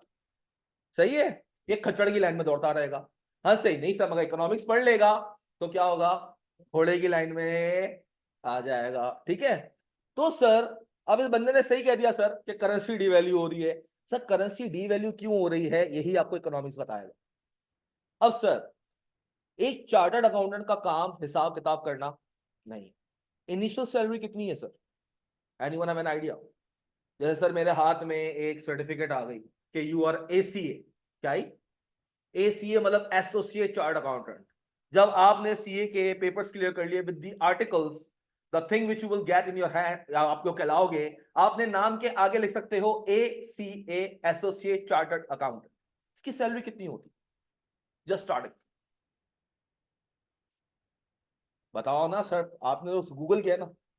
हाँ सही है, 2.5 वाला मार्केट में कोई भी नहीं है, सही है, 1.5 लाख सही है सर, 1.5 लाख है सही है। इसके साथ साथ सर आपको मार्केट में मिल रही है सर आजकल गाड़ियां कितने की है, कुछ आइडिया है?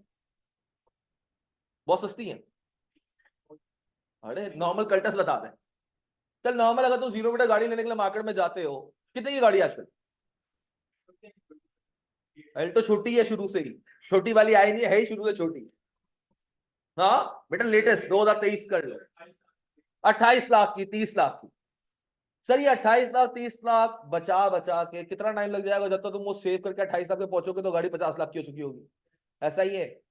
जैसे ही आप, अच्छा मेडिकल वाले यहाँ पे कितने हैं जो एमकेट के मारे हुए आए, जिनका एमकेट में नहीं हो सका, ट्राई कर करके वो जो सोचा था ख्वाबों में खरगोश को काटेंगे, ये वेन निकालेंगे, ये करेंगे, वो सारे ख्वाब चटना चूर हो गए।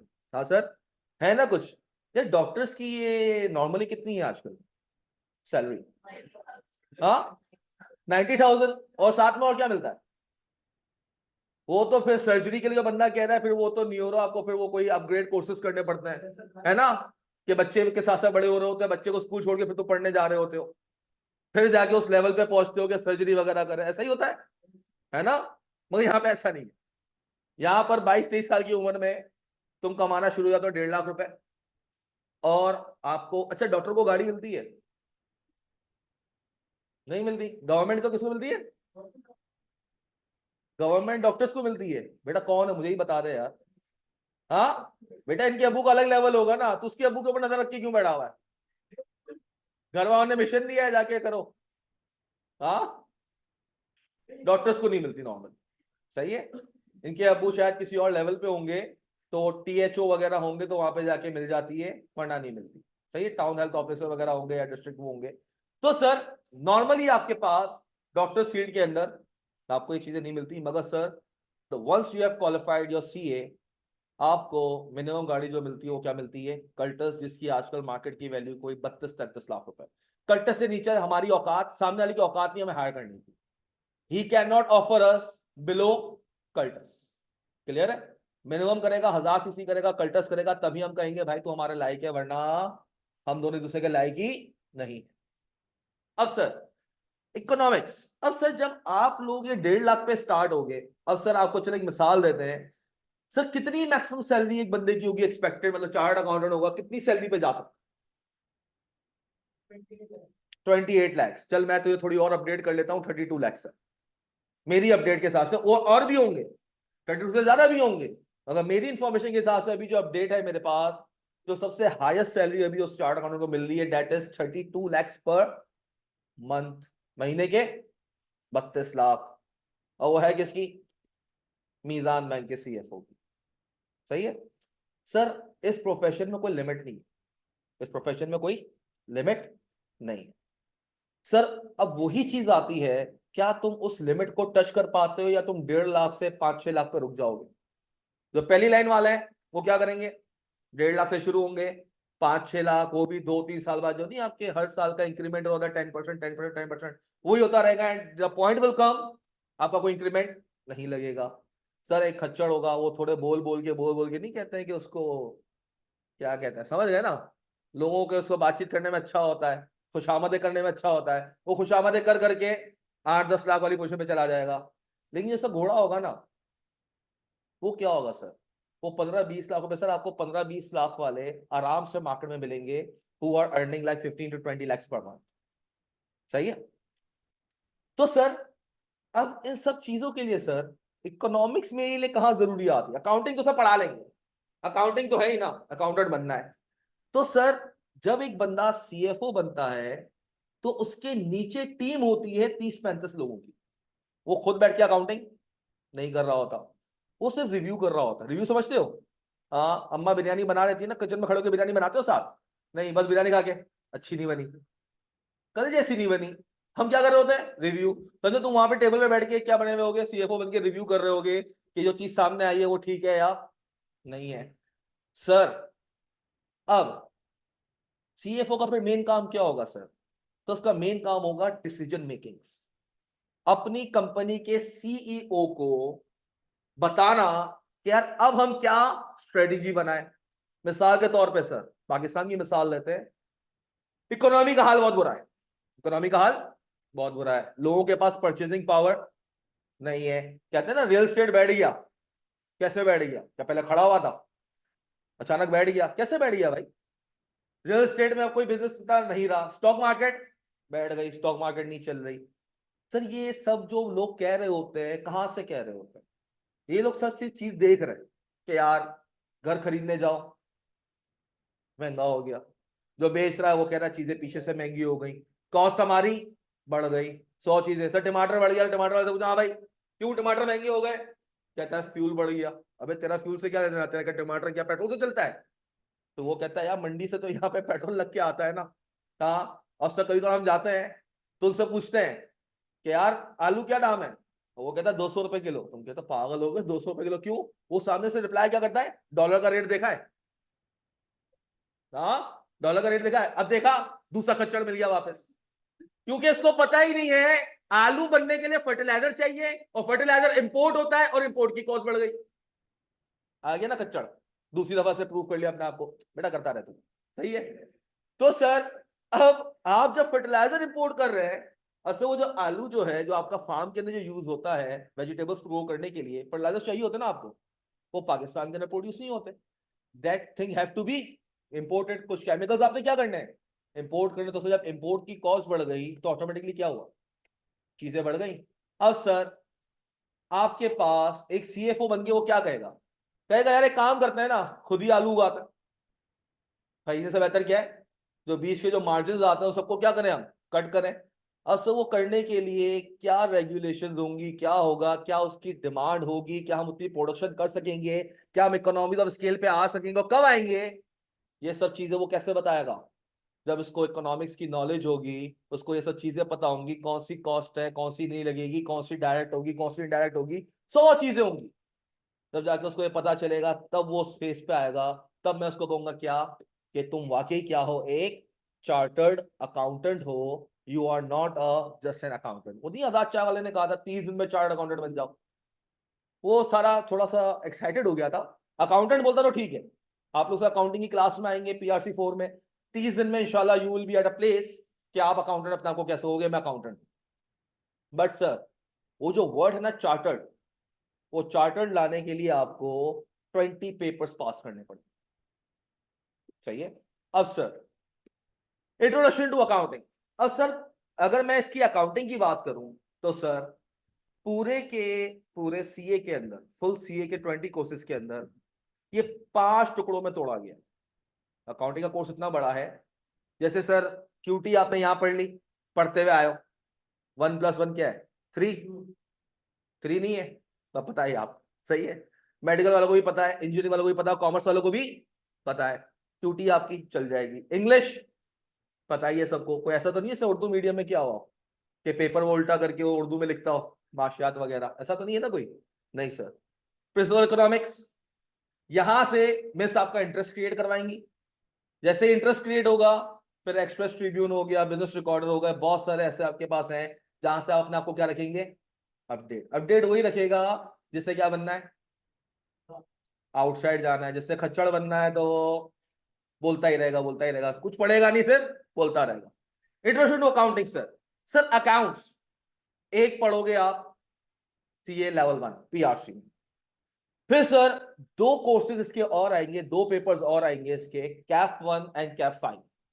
वो आपके कब आएंगे, लेवल 2 के अंदर, कैफ के लेवल के अंदर। कितने पेपर्स हो गए, 3। फिर जब सीए फाइनल पे आओगे, वहां पर आपको 2 पेपर्स देने पड़ेंगे, जिसमें एक होगा FAFR और एक होगा MSA 1। MSA 1 का एक पेपर जिसके अंदर ऑडिट और अकाउंटिंग का क्या है, मिक्सचर है, वो दोनों मिक्स करके आपसे पूछा जाएगा। अब सर यहां पर बनेगी आपकी बेस। कोई है कॉमर्स वाले बच्चे हमारे पास, 1 2 3 4, 4 बच्चे कॉमर्स के, माशाल्लाह। एक सवाल पूछूंगा, चारों में से कोई भी जवाब दे देना। सही है। फिर तुम लोगों को साइंस वालों बताने के लिए क्या ये भी हमारे साथ क्लास में होंगे, इनको तुमसे ज्यादा आता होगा, देखते हैं कितना आता है, 1 सेकंड में पता चल जाएगा। बेटा एक्सपेंसेस कितने किस्म के, चारों में से कोई भी जवाब दे दे। How many type of expenses are there? No. Gross profit क्या है?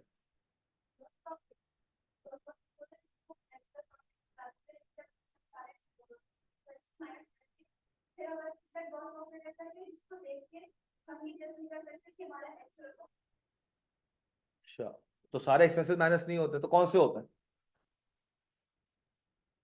सारे एक्सपेंसेस माइनस होंगे तो फिर नेट प्रॉफिट क्या होगा? हाँ बेटा, मोटा मोटा मोटा मोटा खर्चा सर, रेंट का खर्चा, इसका जो पतला हो, मतलब मेरे जैसे खर्चे चले जाएंगे ग्रॉस प्रॉफिट के लिए, तुम्हारे जैसे नहीं जाएंगे। सही है सर। हाँ भाई, इनकम कितने किस्म की है ये बता दो चलो। हाँ, इनकम कितने किस्म की है सर? अपने आप को तसल्ली दे दो, ऑल इज वेल, इनको भी कुछ नहीं आता। नहीं सर, आप लोगों ने माशाल्लाह बहुत बेहतरीन पढ़ा है। आपके टीचर्स ने आपको, देखो दुनिया का एक सक्सेस का एक राज है, मैं अगर आज यहाँ पे खड़ा हुआ हूं ना, मैं हमेशा एक चीज का क्रेडिट देता हूं कि I have always respected my teachers. आज जो भी है यार, माँ बाप के बाद, माँ बाप ने क्या करा? पैसे दिए, उनका तो जो है वो तो एक अलग लेवल है, उनको तो कभी हम क्वांटिफाई नहीं कर सकते ना। कहते हैं ना, माँ बाप का जो माँ बाप ने हमारे लिए किया वो कभी क्वांटिफाई नहीं हो सकता। मगर सिर्फ कोई टीचर था क्लास के अंदर, वही होता है जिस वजह से तुम समाज में जाके, दुनिया में जाके खड़े होने के लायक बनते हो, दो वर्ड बोलने के लायक बनते हो। सही है। तो सर, आप लोगों के टीचर्स ने आपको जो भी पढ़ाया है, दे आर मोस्ट रिस्पेक्टेड। उन्होंने बिल्कुल आपको ठीक पढ़ाया है, मगर सर आप पढ़ के आए हो, समझ के नहीं आए। और सही क्या? बिल्कुल। तो सर उस वक्त उनको थोड़ी पता था तुम्हें सीए करना है। क्या उन्होंने तुम्हें सीए के हिसाब से पढ़ाया? उन्होंने तुम्हें किसने पढ़ाया? क्योंकि उनको पता था हमारा ऑब्जेक्टिव क्या है। ऑब्जेक्टिव है, बेटा लॉलीपॉप है तेरे पास? नहीं है, चल खैर। सर ऑब्जेक्टिव क्या है? ऑब्जेक्टिव है कि बच्चे का ए ग्रेड आ जाए, A1 ग्रेड आ जाए, ताकि उसको अच्छी यूनिवर्सिटीज में एडमिशन मिल जाए। उसके लिए उसने क्या कहा कि यार हमारा जो इंटरमीडिएट है या जो भी ए लेवल्स वगैरह है, ए लेवल में भी रट्टा ही लगवाया जाता है, ये जो आपका ये है, तो क्या हो जाए उससे बच्चा पेपर देके अच्छे एज ले आए, ए स्टार्स ले आए, अच्छे क्या लेके आ जाए, ग्रेड्स लेकर आ जाए। यही है सर। तो सर उन्होंने आपको बहुत अच्छा पढ़ाया। तो सर अब हमारा काम स्टार्ट होगा कि हम इन चीजों को समझ समझ के पढ़ें। जब हम समझ के पढ़ेंगे सर, जब हम लोग उसके ऊपर आएंगे, तो सर ये 100 मार्क्स का पेपर है, ये तो आप लोगों को पता ही होगा। इसमें सर 40 MCQs होंगे और एक सवाल होगा 20 नंबर का फुल फ्लैज। सर जिसकी बेस यहां से स्ट्रांग नहीं हुई ना, वो यकीन मानना, कैफ में यकीन नहीं मानना, बच्चों से पूछने जब आओगे, लाइब्रेरी में बैठे होगे, कि सर फेलियर का रेशियो कैफ 1 का कितना है, कैफ 1 का फेलियर का रेशियो कितना है, जो आपका जैसे ही कैफ लेवल पे जाओगे, आपका पेपर 1 है अकाउंटिंग का, उसका सर रेशियो फेलियर का सबसे ज्यादा है। अगर हम कैफ के सारे पेपर की बात करें ना, उसका सर पासिंग रेशियो सबसे कम है और फेलिंग रेशियो सबसे ज्यादा है। रीजन भी, उसमें मेजोरिटी अवाम वो पाई जाती है, फेलियर्स के अंदर मेजोरिटी अवाम वो पाई जाती है जिन्होंने कॉमर्स में क्या किया हुआ है, अकाउंटिंग पढ़ी हुई है, और वो इंटरमीडिएट की बेसिस पे, भाई मैं ये नहीं कह रहा कि आपके पेपर देने, आपने पीआरसी का अगर अकाउंटिंग एग्जाम्पशन का आपका क्राइटेरिया होता है कि इकोनॉमिक्स एंड अपना इंटरनेशनल अकाउंटिंग, ये दोनों के लिए आप एग्जाम्पशन क्लेम कर सकते हो if you have certain percentage. और आपके अगर लेट्स सपोज 75 मार्क्स 75 मार्क्स दोनों को एग्रीगेट करके फर्स्ट ईयर सेकंड ईयर में अगर आपके पास इसके 150 मार्क्स बनते हैं एंड आपकी 70% से ज्यादा सेकंड ईयर में, you can claim for the exemption के भाई मैं ये पेपर नहीं दूंगा, मैंने इतना पढ़ लिया कि मुझे आता है। और ज्यादा फेलियर का रेशियो किसके अंदर है? कैफ 1 का, वही जिन्होंने क्या ली हुई है, एग्जाम्पशन। क्योंकि सर वो अकाउंटिंग पढ़ पढ़ के आए हुए होते हैं। जब कैफ के अंदर से जब टीचर के सामने जाते हो ना, सर अहमद अमीर के सामने जाओगे, आकाश मुकेश कुमार के सामने जाओगे अकाउंटिंग के लिए, तो सर दे बिलीव, उनको ये चीज एक होती है, डीम्ड होती है कि बच्चे को ये सब आता है, उससे पीआरसी पे पढ़ा हुआ है। और सर वो 2-3 बच्चे जिन्होंने एग्जाम्पशन ली थी, उनके लिए अलग से ग्राउंड लेवल पे तो नहीं जाएंगे ना कि बिल्कुल स्क्रैच से डिग करूं। तो वो क्या करते हैं, ऊपर से ही स्टार्ट होता है। तो ऊपर से स्टार्ट होते हैं तो वो बच्चा कैच नहीं कर पाता, क्योंकि सर उसने आज से जिंदगी में रट्टा लगाया था। उसने गैस पेपर, जैसे मिस ने कहा, उसने 5 साल के क्या किए, एयू खान, मेरे ख्याल से यही होता था, एयू खान के गैस पेपर वगैरह है, उसने वो पढ़ लिए और वहां पे जाके उसने क्या करा, पेपर जाके दे दिया। तो सर एग्जाम्पशन मिले, लाजमी लो, चारों बच्चे जो थे आपके, अगर एग्जाम्पशन मिल रही है तो क्या करनी है हमने, लाजमी लेनी है, बट क्लासेस नहीं छोड़नी। क्लासेस आपके लिए क्या है, बहुत इंपॉर्टेंट है सर। शुरू के जो 1 महीने की क्लासेस होती हैं उसके अंदर वही सब चीजें जो पढ़ के आए हो। 1 महीने के बाद जो 3 चैप्टर शुरू किए हैं, 4 चैप्टर्स जो आपके अकाउंटिंग के अंदर, उसके बाद के सब 6 चैप्टर्स हैं, those are completely entirely different. Clear है? अब सर ये बात थी आपकी कोर्स रिलेटेड। अब सर थोड़ा प्रैक्टिकल लाइफ पे आते सर। अभी हमने बात की थी, जिक्र की थी ऑडिट फर्म्स की, जिक्र हुआ था। अब सर जब ये ऑडिट फर्म की बात आती है तो सर ये आपका, जैसे सर एक होता है ना डॉक्टर में हाउस जॉब होती है, मेडिकल में क्या होता है, एमबीबीएस करा, एमबीबीएस करने के बाद 1 साल की क्या है, हाउस जॉब। हाउस जॉब में क्या होता है, वो देखता है कि यार आज तक जिस तरह से हमने सीखा है कि भाई इंजेक्शन इस तरह लगता है, ड्रिप इस तरह लगती है, नस इस तरह चेक होती है, थर्मामीटर मुंह में डालते हैं, कहाँ डालते हैं, सही है सर, ये सारी चीजें आपने पढ़ी हुई है। अब आप क्या करते हो सर, आप हाउस जॉब पे जाके प्रैक्टिकली देखते हो how things are getting performed, ऐसा ही है। इसी तरह सर सिर्फ डिफरेंस ये है कि मेडिकल में 1 साल है, सीए के अंदर 3.5 साल। कितना है, 3.5 साल। दूसरा डिफरेंस, मेडिकल में हाउस जॉब कब शुरू होती है, जब आप एमबीबीएस फोर्स जो उसका जो 4th सेमेस्टर होता है, 4th ईयर होता है, वो क्लियर करते हो, उसके बाद। यहां पर ऐसा नहीं है। यहां पर सर आपने लेवल 1 क्लियर किया, जैसे ही आपने लेवल 2 क्लियर किया, कैफ लेवल जिसके 8 पेपर्स हैं, जैसे ही आपने लेवल 2 क्लियर किया कैफ, फिर सर आपका शुरू होता है आर्टिकल्स का पीरियड। मींस सर जो आपका फाइनल का पेपर है, जो आपका फाइनल के पेपर्स हैं, वो आपको आर्टिकल्स के विद इन देने पड़ता है। बात समझ आ रही है। अब सर आपने 5 पेपर यहां क्लियर किए, 8 पेपर किसके क्लियर किए, कैफ के। कितने पेपर्स हो गए, 13। अब सर जो सीए फाइनल के 8 पेपर्स हैं, आप वो तब तक नहीं दे सकते जब तक आपको प्रैक्टिकल लाइफ की नॉलेज ना हो, क्योंकि सर वो पेपर प्योरली प्रैक्टिकल बेस्ड। उसके लिए आपको जाके ऑडिट परफॉर्म करना पड़ेगा, जो पढ़ा है उसको देखना पड़ेगा किस तरह की सूरत, ताकि वो उस लेवल पे पेपर क्या होते हैं, सेट होते हैं। अब सर आपके पास हर किसी की ख्वाहिश होती है ना, जैसे आप अगर मेडिकल, आप चलो आपकी ख्वाहिश थी, आपने कहा मेडिकल वगैरह करेंगे और आगे बढ़ेंगे, अल्लाह ने आपकी रोजी कहीं और से लिखी होगी, और सर यकीन मानो जो चीज तुम छोड़ के आए हो ना, उससे 10 टाइम्स बेटर ये क्वालिफिकेशन, 10 टाइम्स बेटर है। बट उनके लिए जो हार्ड वर्किंग स्टूडेंट्स हैं, जो हार्ड वर्किंग नहीं है, उसको मैं कहूंगा आज ही एडमिशन लेना ही नहीं, और अपने बाप का पैसा जाया मत करना। क्योंकि सर यहां पर एक बिलो एवरेज बच्चा कहता है ना, किसको कहते हैं हम, बिलो एवरेज, जिसकी 55-56% है, उन बच्चों को भी मैंने क्वालिफाई होते हुए देखा है। इस 5 साल 6 साल के एक्सपीरियंस में आई हैव सीन द पीपल जिनकी 54% थी, एंड आज वो फर्ग्यूसन में बैठे हुए हैं, फर्ग्यूसन से वो करके बाहर निकल चुके हैं, दुबई वगैरह यूएई वगैरह निकल चुके हैं। सर सिर्फ एक चीज थी उनके अंदर, वो क्या था, डेडिकेशन, हार्ड वर्किंग, कि नहीं यार। और सर ये पता नहीं, बात पता नहीं क्यों, ये मेरा अपनी खुद की एनालिसिस है, पर्सनली प्योरली माय एनालिसिस, कि मैंने देखा है जो जिसके ऊपर घर का बर्डन होता है ना, जिसके ऊपर क्या होता है, जिसके अंदर है यार माँ बाप के लिए कुछ करना है, अब्बा को अब रिटायरमेंट आ रही है, वो सीए कर जाता है। और जिसके अंदर ये वाला बर्डन नहीं है ना, सारे नहीं, मेजोरिटी, जिसके अंदर ये वाला बर्डन नहीं है ना, जिसको टेंशन ही नहीं है, अबे यार कुछ नहीं है, अब्बा का पास पैसा बहुत है, बिजनेस कर लेंगे, अब्बा कोई बिजनेस सेटअप कर देंगे, उन लोगों से सीए नहीं हो पाता। क्यों सर, वो हार्ड वर्किंग वाला कीड़ा ही नहीं है उनके अंदर। वो कहते हैं स्पार्क एक होती है, एक अंदर से एक जुनून होता है कि नहीं यार मुझे करना है, मुझसे होगा। अभी सर तुम लोग देखना, थोड़े टाइम बाद जब तुम लोग सीए में अगर एडमिशन हो भी जाता है, you will find more people जो आपको डीमोटिवेट करेंगे, मोटिवेशन वाले बहुत कम होंगे।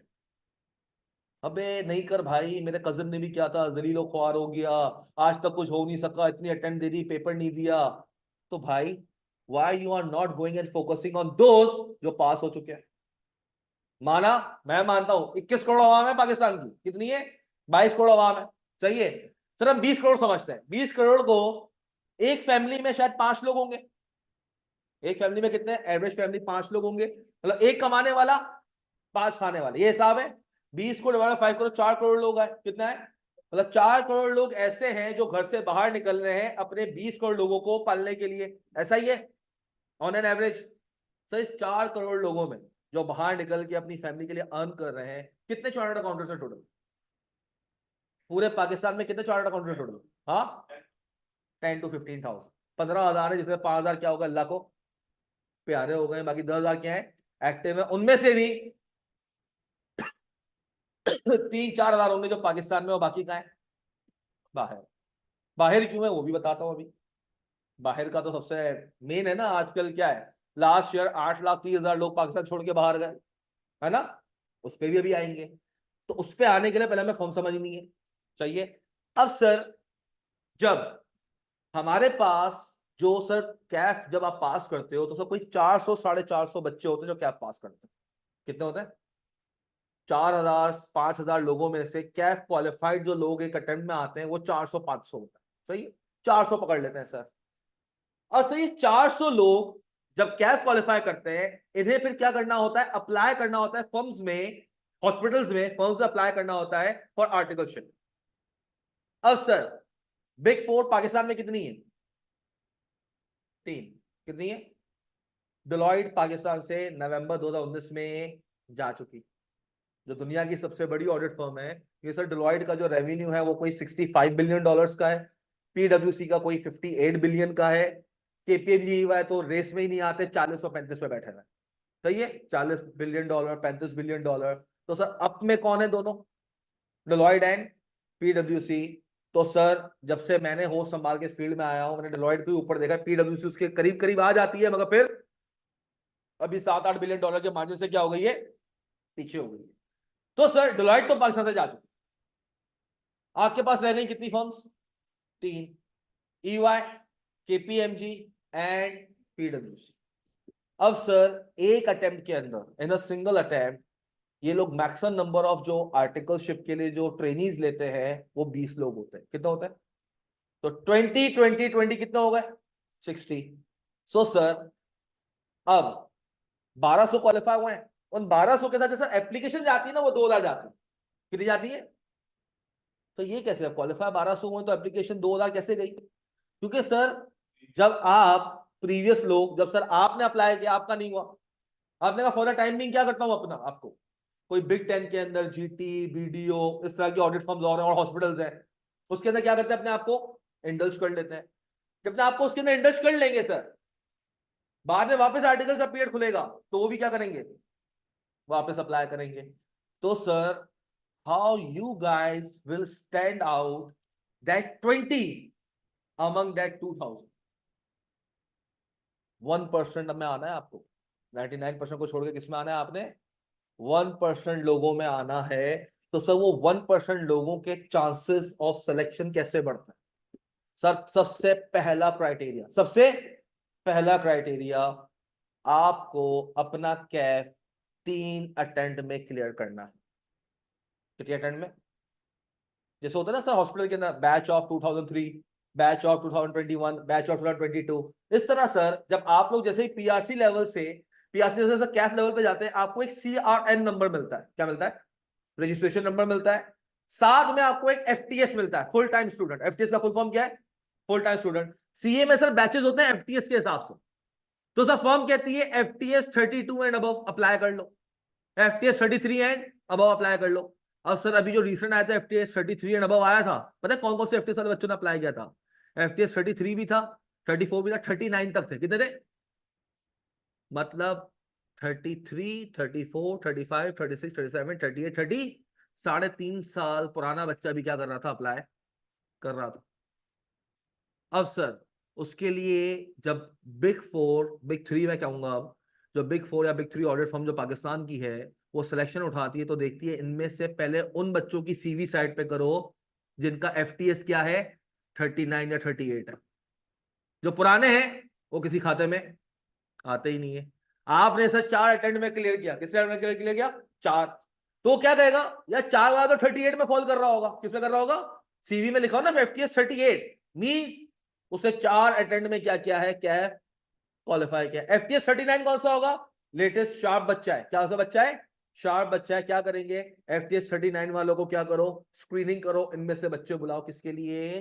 इंटरव्यू के लिए। टेस्ट की कॉल करो इन्हें और इन्हें क्या करो? इंटरव्यू के लिए बुलाओ। तो वो 36, 35, 34, 33 के पास पे सिर्फ एक क्राइटेरिया बच जाता है इंडक्ट होने का इन बिग 3। किसमें? बिग 3 में। सो वो क्राइटेरिया कौन सा है? वो क्राइटेरिया कौन सा है? रेफरेंस। रेफरेंस किसका? किसी कंपनी के CFO का। क्यों सर? जो ऑडिट फर्म में सर एक पार्टनर होता है। कौन होता है? पार्टनर। सर 20 लोग होते हैं, 20 पार्टनर्स होते हैं। पार्टनर इज समवन जो ऑडिट रिपोर्ट को क्या करता है? साइन। ऑडिट रिपोर्ट क्या होती है सर? वो आपको इंशाल्लाह कभी हम अकाउंटिंग क्लास में बताएंगे, ऑडिटेशन बताने का भी तो फायदा नहीं है। वैसे ये याद रखो कि स्टॉक मार्केट है ना, ये जब ऑडिट रिपोर्ट जाती है मार्केट में शेयर प्राइस हिल जाती है। शेयर प्राइसेस क्या होती हैं? हिल जाती हैं। सर वो कंपनी बैंकक्रप्ट पे भी आ सकती है। बैंकक्रप्सी भी क्या होती है, उसके ऊपर डिक्लेयर हो सकती है just with the sign off an chartered accountant, जो कौन होता है? एफसीए होता है। वो कौन होता है? एफसीए। सर अभी तो एसीए बताया था आपने। जब तुम क्वालिफाई कर जाओगे you will be an ACA. तुम क्वालिफाई करने के बाद भी इस पोजीशन पे नहीं हो कि तुम किसी कंपनी की ऑडिट रिपोर्ट साइन कर सको। अगर तुम ऑडिट फर्म में ही रहते हो, कहां रहते हो? ऑडिट फर्म में ही, मजीद क्वालिफाई होने के बाद 5 साल तुम अगर ऑडिट फर्म में ही रहते हो तो तुम्हें टाइटल दिया जाएगा एफसीए का, फेलो चार्टर्ड अकाउंटेंट। और अगर तुम इंडस्ट्री शिफ्ट हो गए, तुमने कहा मुझे ऑडिट फर्म नहीं रहना, मैं क्या कर रहा हूँ, एओ क्लिनिक जा रहा हूँ, जहां पे सिर्फ क्या हो रहा है, स्पेसिफिक मर्ज चल रहा है, कौन सा हड्डियों का, क्लियर है? तो सर आप वहां पे चले जाओगे इंडस्ट्री के अंदर, तो 10 साल के बाद you will get the title of FCA.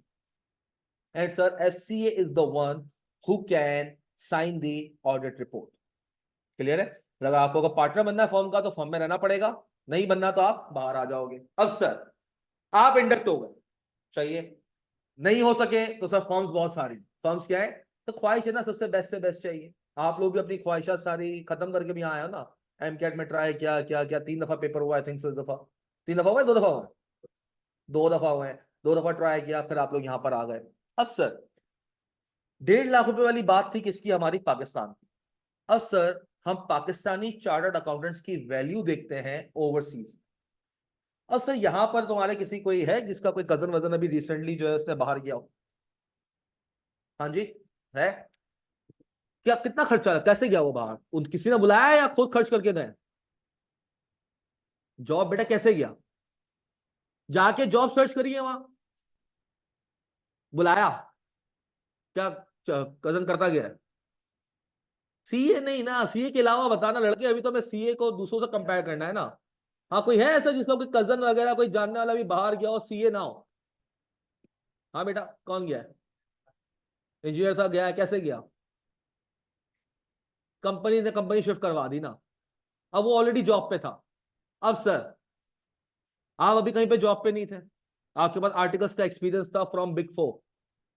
आपने क्या करना है, यहां से सिर्फ और सिर्फ अप्लाई करना है। बाहर यूएई के अंदर सबसे ज्यादा सेविंग है। क्यों सर? टैक्स फ्री है यूएई में टैक्स।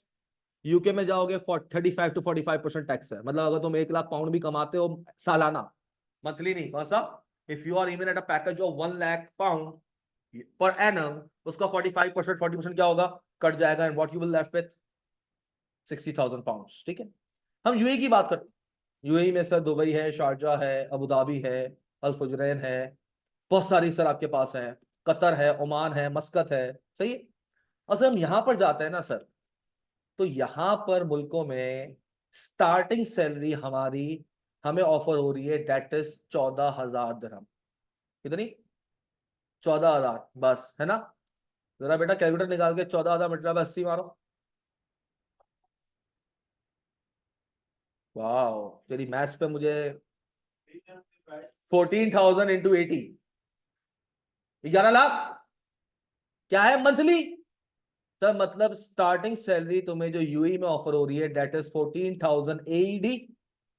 अब सर अगर अकेले हो, अकेले समझते हो ना, हर लिहाज से अकेले, चाहिए ऑफिशियली भी और अनऑफिशियली भी, अगर अकेले हो तो सर लेविश जिंदगी कराची में जब भी गुजारोगे उससे बेहतर जिंदगी 4,000 दिरहम बहुत है, बहुत है।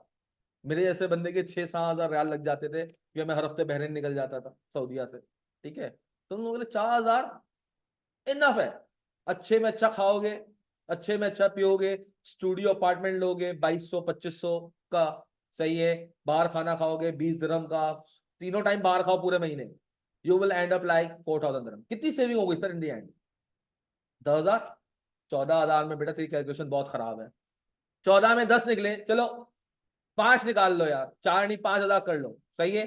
14,000 में 5,000 का कितना बच गया? 9,000। 9,000 इंटू 80 करो, कितना आया? चलो 75 कर लो यार, मुल्क के हालात अच्छे हो गए, 75 हो गया, कितना बना? 9,000 इंटू 75, 6,75,000। कैलकुलेटर है तुम लोगों के पास? सर 6,75 आपके पास, या 7 लाख समझ लो महीने के, साल के कितने हुए? 84 lakhs। 2 साल के 1,68,00,000, 1,68 lakhs। आजकल एक फ्लैट कितने का है? मिल जाएगा? हाँ, मतलब sir I have seen tens of people, एक आदमी किसको देखा है, दसों लोगों को देखा है कि सर बाहर गए हैं, यहां पे रेंट पे थे, किस पे थे, लड़के की, जो लड़कों को मैंने देखा उनकी फिर मेहनत भी थी, वहां पहुंचे हैं और 2 साल के अंदर अपने घर वालों को लेविश जिंदगी देना शुरू हो गए।